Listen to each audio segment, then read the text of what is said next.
കാസർഗോഡ് പാണലത്ത് ഭർത്തൃവീട്ടുകാരുടെ മുന്നിൽ വെച്ച് യുവതി ആസിഡ് കഴിച്ച് ആത്മഹത്യ ചെയ്തു.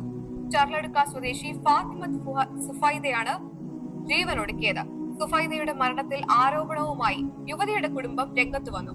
ഭർത്തൃവീട്ടുകാരുടെ പീഡനത്തെ തുടർന്നാണ് യുവതി ജീവനൊടുക്കിയതെന്നാണ് പരാതി. സുഫൈദയുടെ സ്വർണം ആവശ്യപ്പെട്ട് നിരന്തരം പീഡനമുണ്ടായിരുന്നു എന്ന് കുടുംബം വിദ്യാനഗർ പോലീസിൽ പരാതി നൽകി.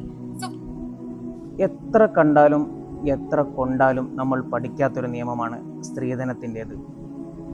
ഒരാളുടെ സമ്പത്ത് നമുക്ക് ഹലാലാവണമെങ്കിൽ അയാളുടെ പരിപൂർണ തൃപ്തി ആവശ്യമാണ്. അതല്ലെങ്കിൽ നമുക്കത് ഹറാമാണ്. അതേ നിയമം തന്നെയാണ് സ്ത്രീധന വിഷയത്തിലും ഇസ്ലാം നമ്മളെ പഠിപ്പിക്കുന്നത്. സ്ത്രീധനം എന്ന് പറയുന്നത് ഒരു പെൺകുട്ടിക്ക് അവളുടെ വിവാഹ ദിവസം അവളുടെ ഉപ്പ അല്ലെങ്കിൽ അച്ഛൻ സമ്മാനമായി കൊടുക്കുന്ന ഒരു സാധനമാണ്. അത് പരിപൂർണമായും അവൾക്ക് അവകാശപ്പെട്ടതാണ്. അതിൽ നിന്ന് എന്തെങ്കിലും മറ്റൊരാൾക്ക് എടുക്കണമെങ്കിൽ അവളുടെ പരിപൂർണ തൃപ്തി ആവശ്യമാണ്. ഇതാണ് ഇസ്ലാമിൻ്റെ നിയമം.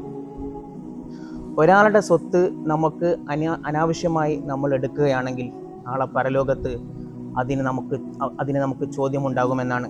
ആ സമയത്ത് നമ്മളെല്ലാവരും കൈമലർത്തുന്ന ഒരവസരം വരാനുണ്ട്. ഒരാളുടെ സ്വത്ത് അനധികൃതമായി എടുക്കുന്നവരും ഒരു ജ്വല്ലറി കൊള്ളയടിച്ച് സമ്പത്ത് കവർന്നെടുക്കുന്നവരും തമ്മിൽ എന്താണ് വ്യത്യാസമുള്ളത്? ലളിതമായ ഒരു വിവാഹ ചടങ്ങിനെ വ്യത്യസ്തമായ മാമൂലുകളെ കൊണ്ടും ആചാരങ്ങളെ കൊണ്ടും സങ്കീർണമാക്കിയതിൽ നമുക്കെല്ലാവർക്കും ഉത്തരവാദിത്തമുണ്ട്.